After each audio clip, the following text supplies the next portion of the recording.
Before after பம்பர வீடியோல போட்டிருக்காங்க.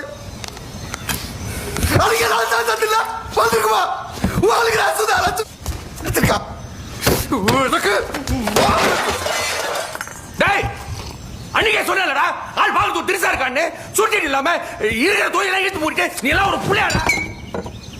டேய் என்னடா காலங்காத்தால அப்பன புள்ளைய நடு வீட்டுல உட்கார்ந்துட்டு குடிச்சுக்கிட்டு சிலம்பிக்கிட்டு எவனோ புதுசா ஒருத்த வந்திருக்கானா 4 பேரை வச்சு தட்டு தட்டுறதுக்கு 2 பேருக்கு துப்பு இல்ல. டேய் வாடங்க முக்க கடையில போய் 4 முட்டை வாங்கிட்டு வா. லியோ பார்க்கணும்